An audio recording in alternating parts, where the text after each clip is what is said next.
السلام علیکم ورحمۃ اللہ وبرکاتہ۔ آپ دیکھ رہے ہیں کوڈھیا RHN چینل۔ اعوذ باللہ من الشیطان الرجیم، بسم اللہ الرحمن الرحیم۔ الحمد للہ رب العالمین الرحمن الرحیم مالک یوم الدین۔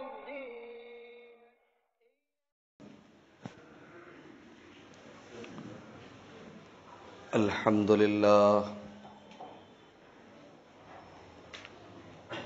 نحمده ونستعینه ونستغفره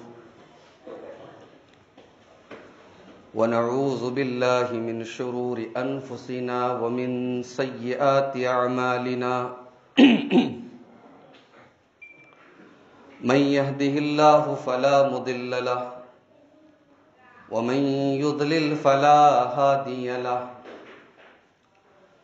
وأشهد أن لا إله إلا الله وحده لا شريك له وأشهد أن محمدا عبده ورسوله يا أيها الذين آمنوا اتقوا الله حق تقاته ولا تموتن إلا وأنتم مسلمون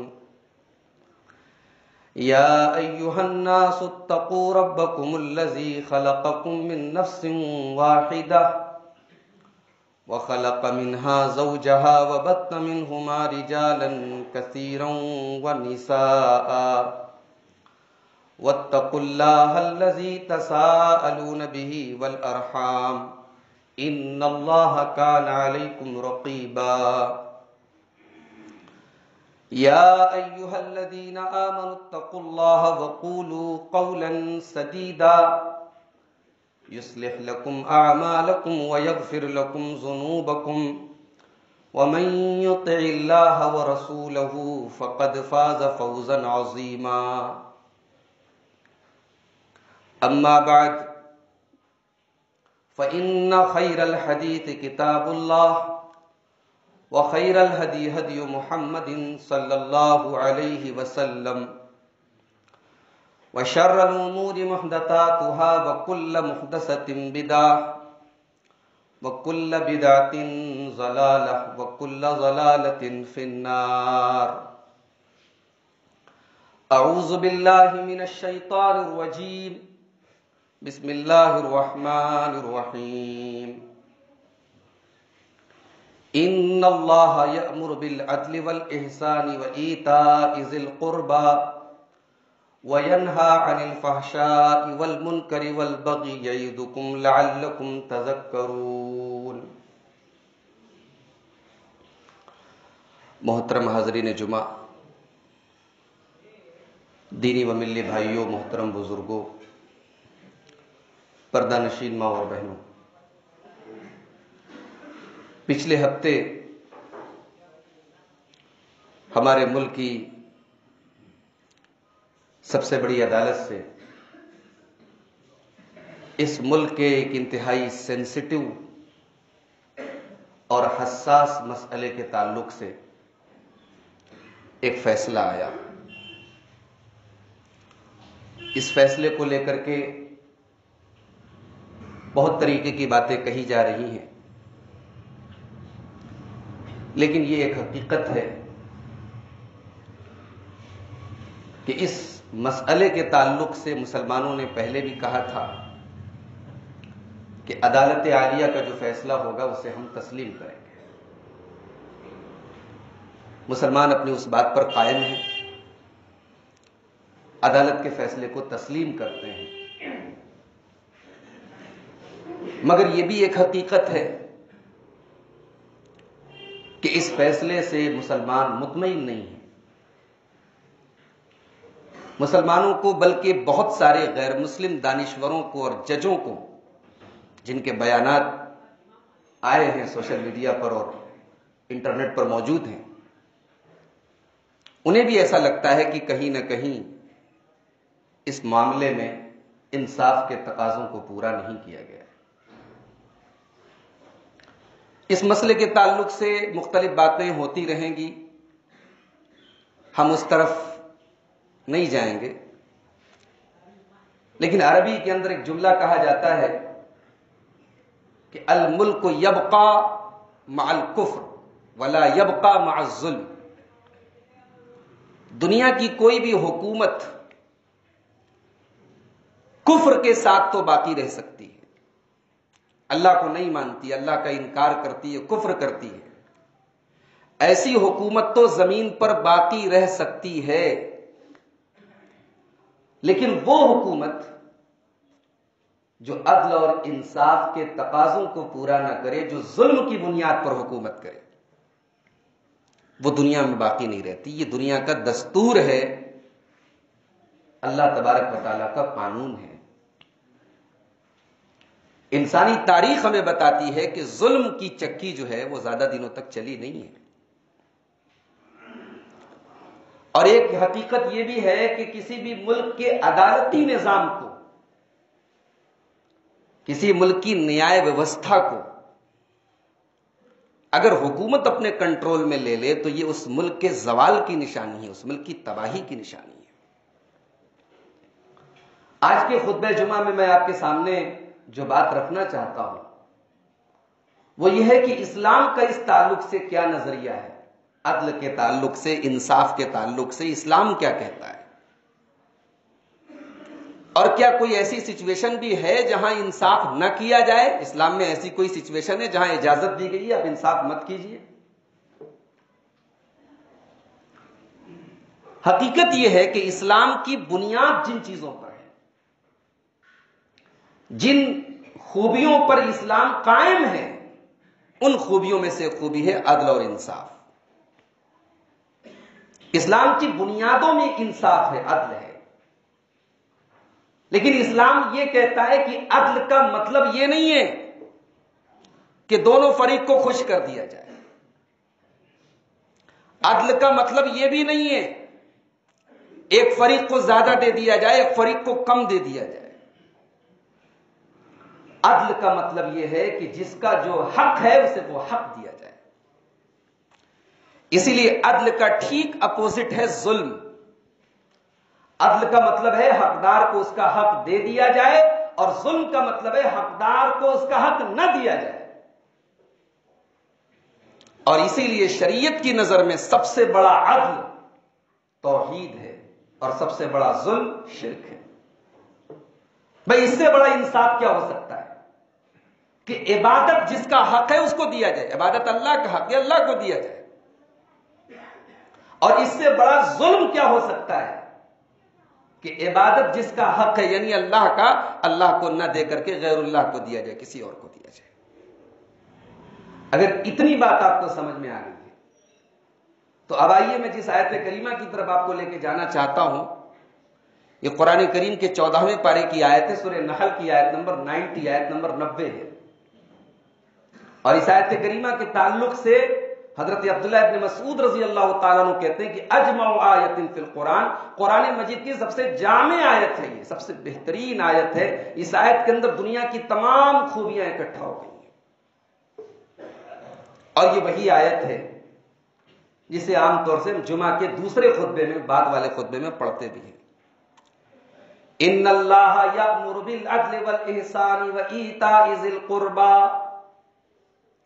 وَيَنْهَى عَنِ الْفَحْشَاءِ وَالْمُنْكَرِ وَالْبَغْيِ يَعِظُكُمْ لَعَلَّكُمْ تَذَكَّرُونَ.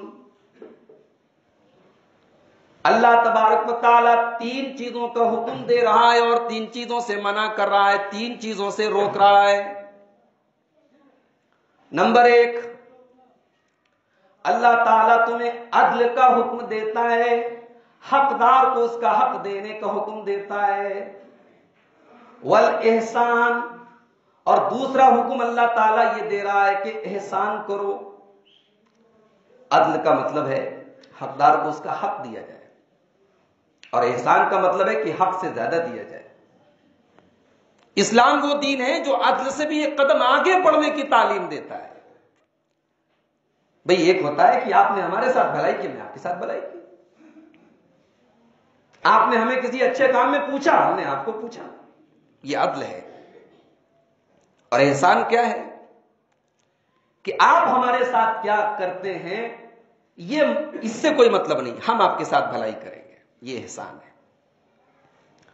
اللہ تعالیٰ عدل کا حکم دیتا ہے اور احسان کا حکم دیتا ہے۔ اور تیسری چیز وَإِيتَاءِ ذِي الْقُرْبَىٰ، اور اللہ تعالیٰ رشتہ داروں کے ساتھ بھلائی کرنے کا، ان کو دینے کا، ان کو نوازنے کا حکم دیتا ہے۔ علماء نے لکھا ہے کہ عدل اور احسان میں سب لوگ آ گئے، رشتہ دار بھی آ گئے، دوسرے لوگ بھی آ گئے، لیکن یہاں الگ سے وَإِيتَاءِ ذِي الْقُرْبَىٰ کہہ کر کے یہ بتایا گیا کہ رشتہ دار کا بڑا حق ہے۔ اور 3 چیزوں سے اللہ منع کرتا ہے۔ وَيَنْهَىٰ عَنِ الْفَحْشَاءِ، اللہ تعالیٰ تمہیں گندے کاموں سے منع کرتا ہے۔ یہ گندے کام کیا ہیں؟ جو دنیا کی تمام شریعتوں میں گندے ہیں۔ زنا کرنا ساری شریعتوں میں گندا کام ہے، چوری کرنا تمام شریعتوں میں گندا کام ہے، قتل کرنا تمام شریعتوں میں برا کام ہے۔ وَيَنْهَىٰ عَنِ الْفَحْشَاءِ، اللہ تعالیٰ تمہیں گندے کاموں سے منع کرتا ہے۔ وَالْمُنْكَرِ، اور اللہ تعالیٰ تم کو منکر سے منع کرتا ہے۔ منکر کا مطلب بھی برائی ہوتا ہے۔ منکر سے مراد کون سی برائی؟ جس برائی کا تعلق اللہ تعالیٰ کے حق سے ہو۔ والبغی، اور اللہ تعالیٰ تم کو دوسروں کے اوپر زیادتی کرنے سے، ظلم کرنے سے منع کرتا ہے۔ اب یہاں بغی سے مراد کیا ہے؟ وہ برائی جس کا تعلق بندوں کے حقوق سے ہو، یعنی حقوق اللہ میں بھی کوئی کوتاہی نہ ہو، حقوق العباد میں بھی کوئی کوتاہی نہ ہو۔ تو گویا اس آیت کریمہ کے اندر دنیا کی تمام برائیوں سے منع کر دیا گیا۔ اسی لیے حضرت عبداللہ ابن مسعود رضی اللہ تعالیٰ عنہ کہتے ہیں کہ برائی اور بھلائی کو جمع کرنے والی اس سے بہترین کوئی آیت نہیں پورے قرآن کی۔ لیکن یہاں بھی اللہ نے سب سے پہلے عدل کا حکم دیا۔ یہ عدل کیا ہے؟ یہ عدل یہ ہے کہ آپ حقدار کو اس کا حق دیں، کسی کا حق نہ ماریں۔ اور یہاں اللہ تعالیٰ نے بالعدل کہا، یہ نہیں کہا کہ عدالت میں انصاف کرو، مطلق کہا، جنرل کہا، کامن کہا، عدل کا حکم دیا۔ بیوی کے ساتھ عدل کرو، بچوں کے ساتھ عدل کرو، لین دین میں عدل کرو، شادی بیاہ میں عدل کرو، بول چال میں عدل کرو، اٹھنے بیٹھنے میں عدل کرو۔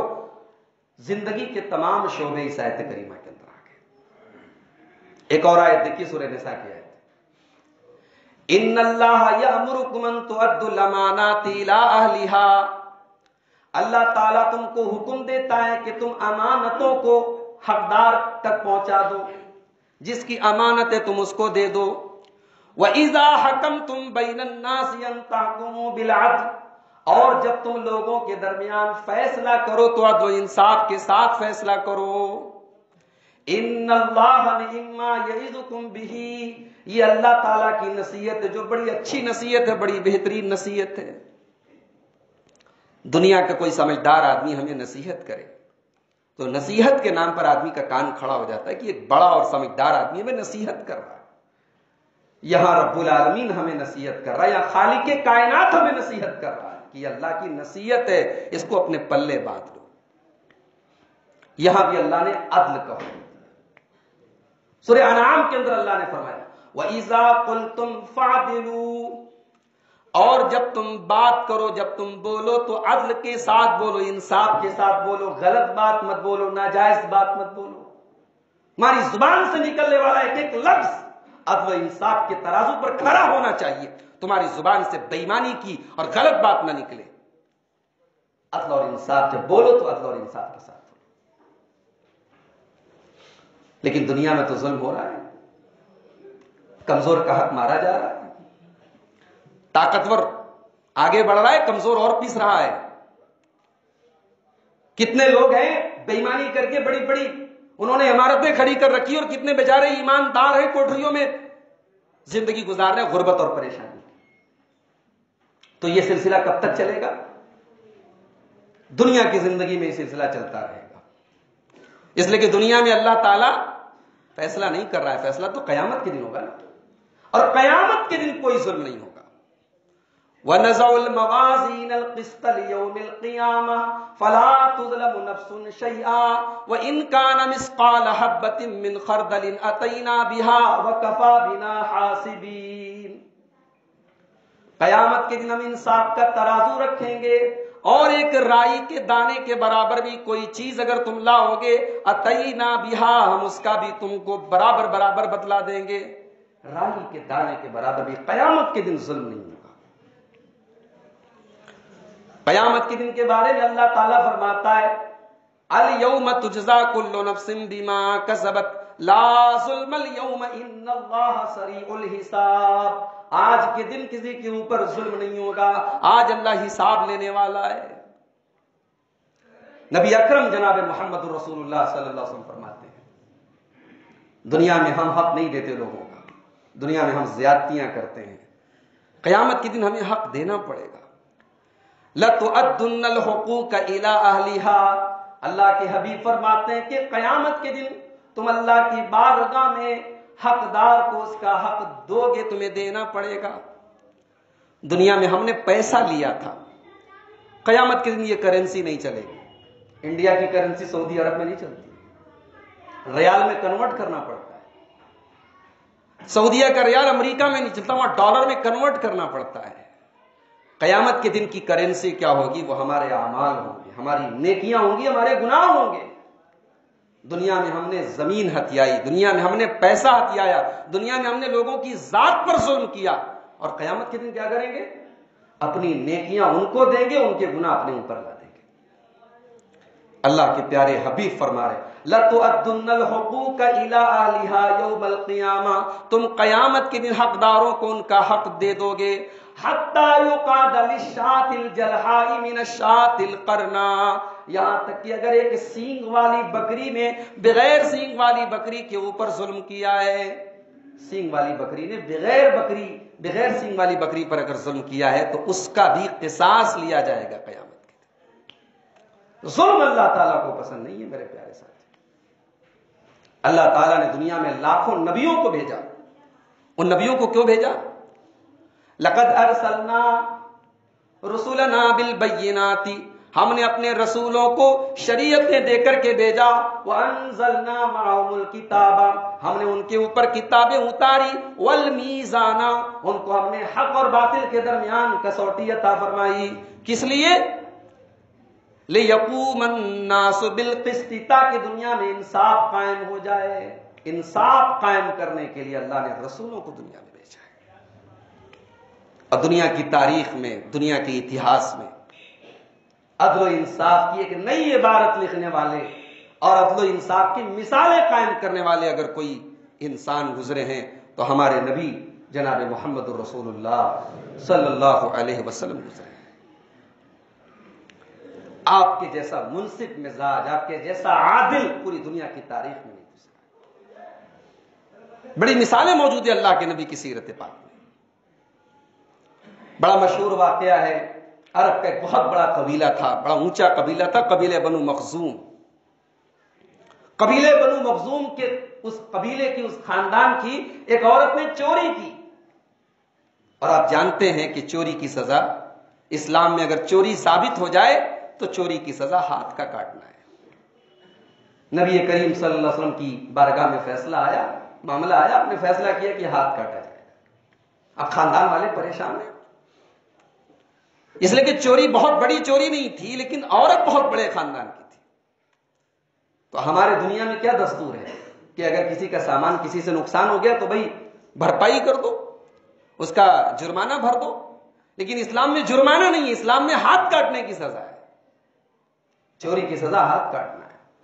نبی نے فیصلہ کر دیا ہاتھ کٹے گا.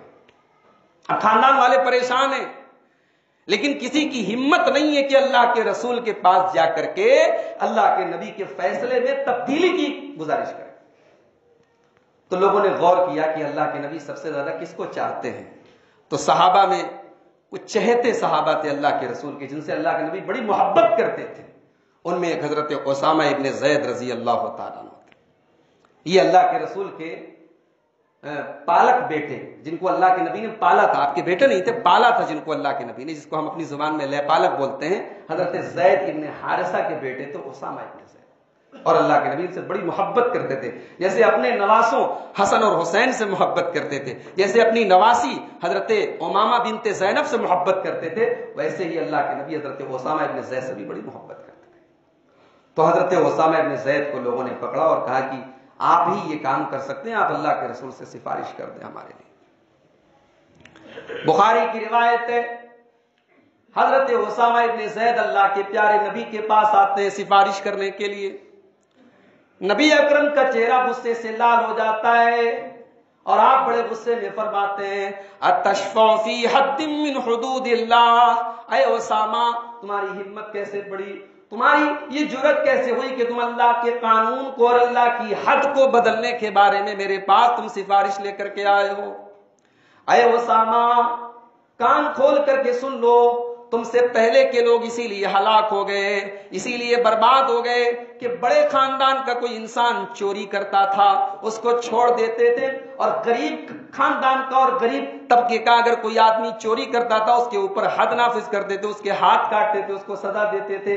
وَأَيْمُ اللَّهِ اے اسامہ اللہ کی قسم لو ان فاطمہ بنت محمد سرقت لقطعت يدها. یہ تو قبیلہ بنو مخزوم کی عورت ہے، اس عورت کا نام بھی اتفاق سے فاطمہ تھا. آپ نے فرمایا یہ تو فاطمہ مخزومیہ ہے، یہ تو قبیلہ بنو مخزوم کی فاطمہ ہے. اگر محمد رسول اللہ کی جگر گوشہ، اگر میرے کلیجے کا ٹکڑا، اگر میری لاڈلی اور میری پیاری بیٹی فاطمہ بھی چوری کرتی لقطعت يدها، میں اس کے بھی ہاتھ کاٹ دیتا. یہ عدالت محمدی کا انصاف ہے، یہ میرے رسول کی عدالت ہے، یہ میرے رسول کا انصاف ہے. یہاں حقدار کے ساتھ کوئی ظلم نہیں. اللہ کے نبی کی آپ جانتے ہیں 11 بیویاں تھیں، جن میں سے 9 بیویاں بیک وقت آپ کے ساتھ رہیں. ایسا بھی زمانہ آپ کی زندگی میں آیا. اور آپ جانتے ہیں کہ جب بیویاں ایک سے زیادہ ہوں تو ان کے درمیان عدل اور انصاف کے تقاضے پورے کرنا بڑا مشکل کام ہے. اسی لیے قرآن کریم نے جہاں ایک سے زیادہ شادیوں کی اجازت دی ہے وہاں ایک شرط لگائی ہے کہ تمہیں اپنی بیویوں کے ساتھ عدل کرنا ہے، انصاف کرنا ہے.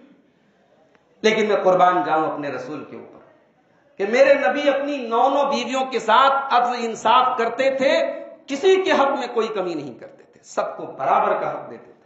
سفر میں جاتے تھے ان کے نام کی پرچی لکھ کر کے ڈالتے تھے، اور جس بیوی کا نام آتا تھا اس کو سفر میں لے کے جاتے تھے. اور جتنے دن گھر پہ رہتے تھے، ایک دن اس بیوی کی، ایک دن اس بیوی کی، ایک دن آپ نے باری مقرر کر رکھی تھی.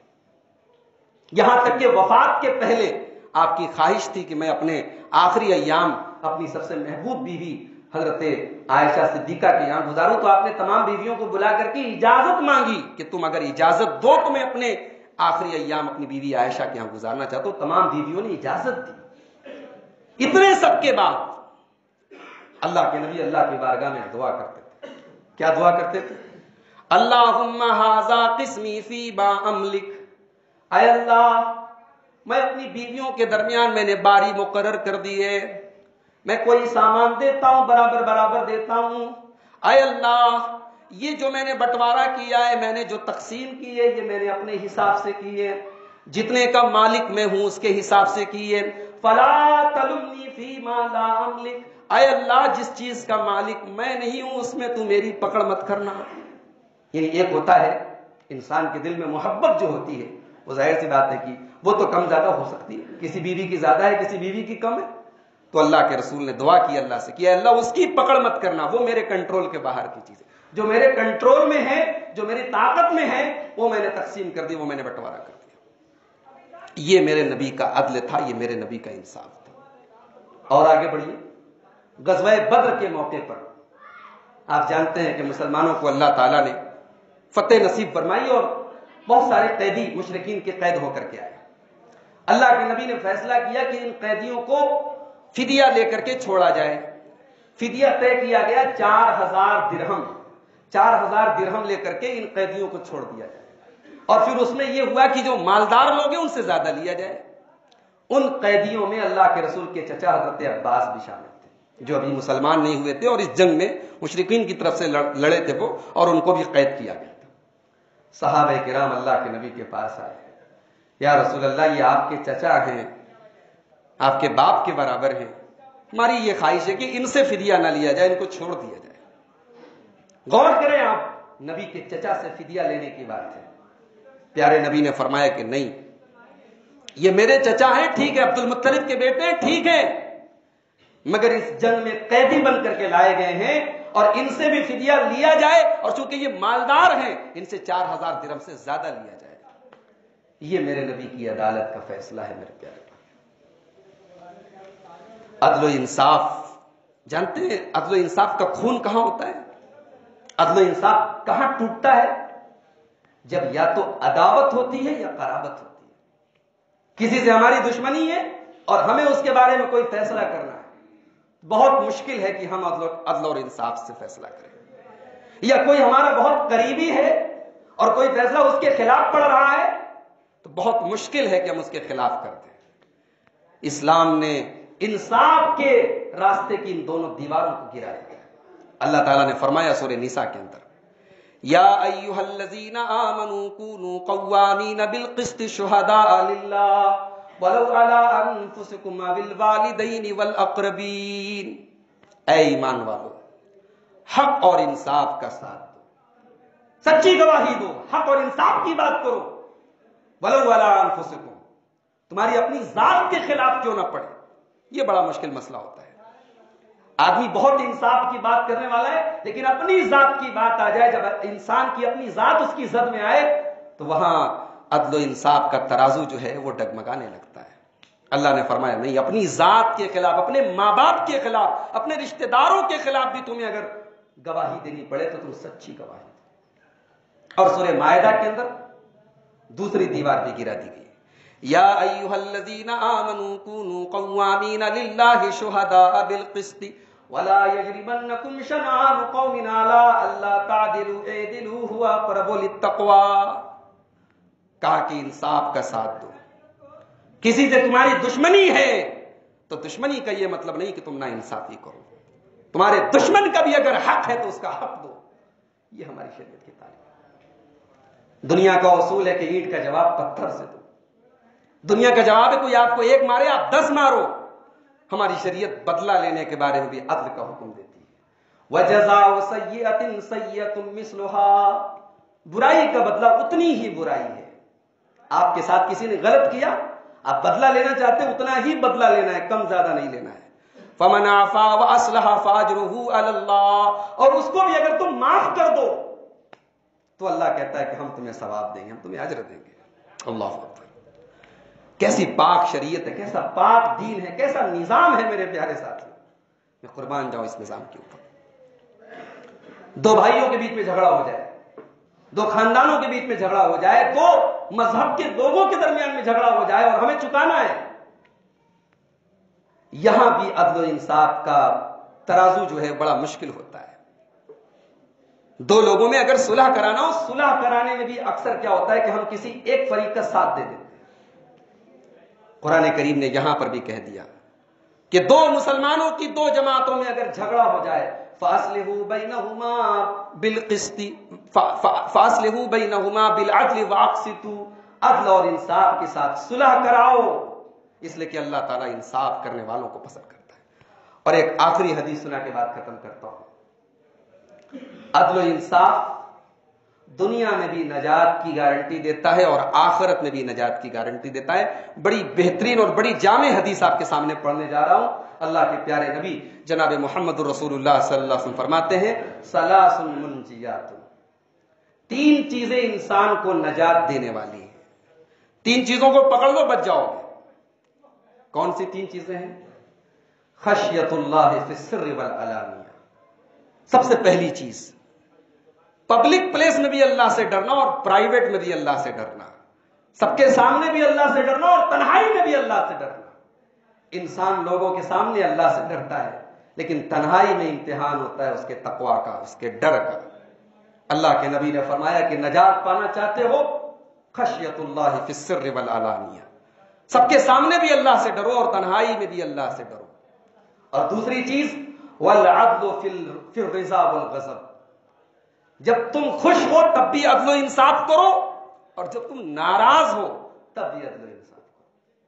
سماج کی ایک حقیقت یہ بھی ہے، اولادوں کے ساتھ ان کے ماں باپ کی ناانصافی کے ہم نے بڑے نمونے دیکھے اسی سماج کے اندر. اس منبر سے بڑی تقریریں آپ نے سنی ہوں گی والدین کے حقوق کی، والدین کے احسان کی، اور یقیناً والدین کا بڑا حق ہے، بڑا احترام ہے، ان کے ساتھ احسان کرنا چاہیے.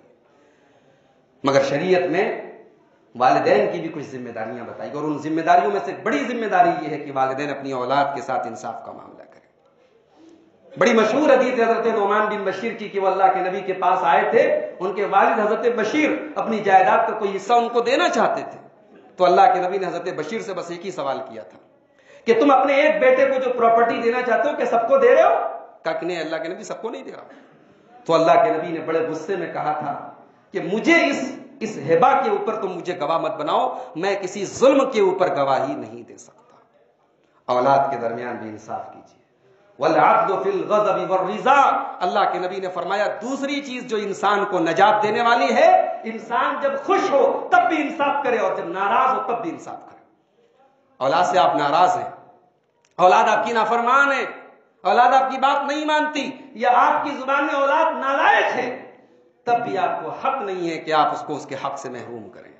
والعدل فی الغضب والرضا، اللہ کے نبی نے فرمایا کہ راضی ہو تب بھی انصاف کرو اور ناراض ہو تب بھی انصاف کرو. اور تیسری چیز جو نجات دینے والی ہے، والقصد فی الفقر والغنا، غریبی ہو تب بھی درمیانی چال چلو اور امیری ہو تب بھی درمیانی چال. غریبی میں تو سب لوگ چلتا ہے درمیانی چال، بھائی جس کے پاس ہے ہی نہیں وہ تو درمیانی چلے گا نا، لیکن جب ہو آپ کے پاس سب کچھ اور اس کے بعد بھی آپ بیچ کا راستہ اپنائیں، میانہ روی اپنائیں، یہ بہت بڑی بات ہے.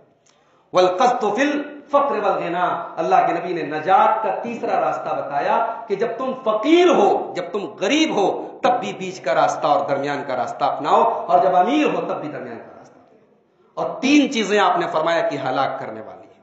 نمبر ایک، ہون متبع، انسان اپنی خواہشات کی اندھی پیروی کرے، جو من میں آئے وہ کرے، جو من میں آئے وہ کھائے، جو من میں آئے وہ پیے، جو من میں آئے وہ جائے، انسان اپنے من کا پجاری بن جائے، اس سے بڑی گمراہی کوئی نہیں. وَحَوًا مُتَّبَعٍ، پہلی جو انسان کو ہلاک کرنے والی چیز ہے، انسان اپنی خواہشات کی اندھی پیروی کرے. اور نمبر دو، وَشُحٌّ مُطَاعٌ، مال کی ایسی محبت انسان کے دل میں آ جائے کہ مال جو کہے انسان وہ کرے. مال کی محبت اس کو روک رہی، مسجدوں میں چندہ نہیں دے رہا ہے، حالانکہ وہ اس لائق ہے کہ اپنے ہاتھوں سے بہت کچھ کر سکتا ہے.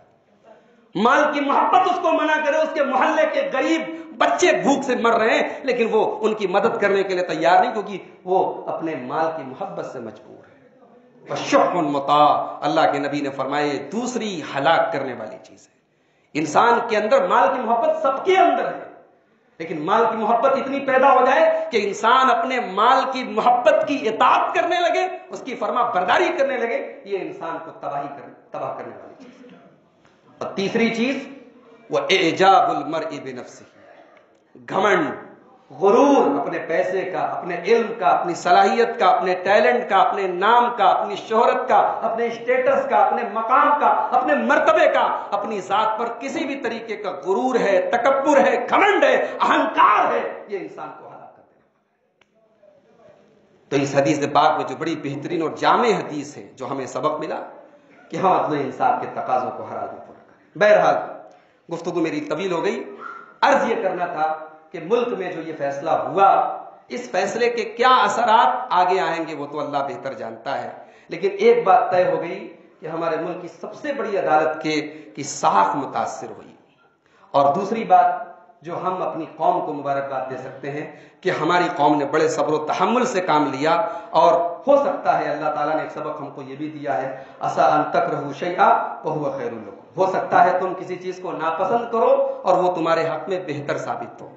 بہرحال اس مسئلے کا ایک بہتر پہلو یہ ہے کہ جان و مال پر کسی قسم کی آنچ نہیں آئی، کسی قسم کا فساد نہیں ہوا، کسی قسم کا جھگڑا نہیں ہوا، اور سکون کے ساتھ یہ معاملہ جو ہوا تھا وہ ہو گیا. آئیے ہم اللہ سے دعا کریں کہ اللہ تعالیٰ اس ملک کے امن اور امان کی حفاظت فرمائے.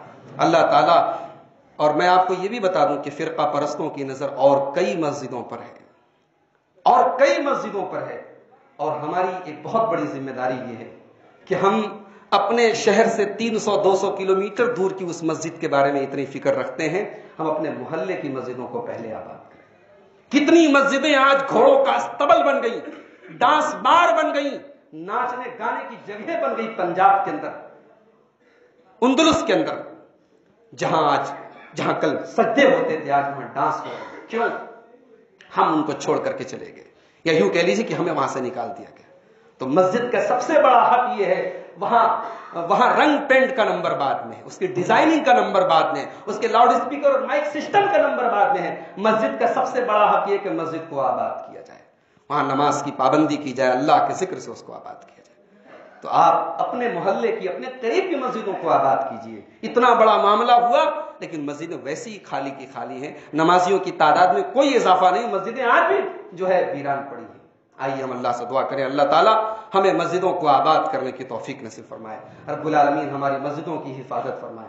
رب العالمین فرقہ پرستوں کی فرقہ پرستی سے اور نفرت کرنے والوں اور نفرت کی سیاست کرنے والوں کی نفرت سے ہمارے ملک کو پاک رکھے۔ رب العالمین اس ملک کے تمام باشندوں کو آپس میں یکجہتی، امن اور سکون اور شانتی کے ساتھ رہنے کی توفیق نصیب فرمائے۔ رب العالمین ہمارے جان و مال کی، ہمارے عزت و آبرو کی حفاظت فرمائے۔ رب العالمین ہم میں سے جو بیمار ہیں ان کو شفائے کامل عاجل عطا فرمائے، جو کاروبار سے، روزی روٹی سے پریشان ہیں رب العالمین ان کو رزق حلال کی توفیق نصیب فرمائے۔ رب العالمین سب کی مالی مشکلات کو دور فرمائے۔ رب العالمین پوری دنیا کے تمام اہل اسلام اور اہل ایمان کی حفاظت فرمائے اور ہر قسم کے شر سے ہم سب کو محفوظ رکھے، جب تک دنیا میں زندہ رکھے، اسلام پر زندہ رکھے اور خاتمہ ہم سب کا ایمان پر ہو، آمین۔ وما علینا الا البلاغ المبین۔ الحمد للہ کفا وسلام علی عبادہ الذین اصطفى، اما بعد فاعوذ باللہ من الشیطان الرجیم، بسم اللہ الرحمن الرحیم۔ ان اللہ وملائکتہ یصلون علی النبی یا ایھا الذین آمنوا صلوا علیہ وسلموا تسلیما۔ اللهم صل علی محمد وعلى آل محمد كما صليت على ابراہیم وعلى آل ابراہیم انك حمید مجید۔ اللهم بارک علی محمد وعلى آل محمد كما بارکت علی ابراہیم وعلى آل ابراہیم انك حمید مجید۔ اللهم اعز الاسلام والمسلمین واذل الشرک والمشرکین ودمر اعداء الدین برحمتک یا ارحم الراحمین، آمین۔ ان اللہ یأمر بالعدل والإحسان وإیتاء ذی القربى وینہی عن الفحشاء والمنکر والبغی یعظکم لعلکم تذکرون۔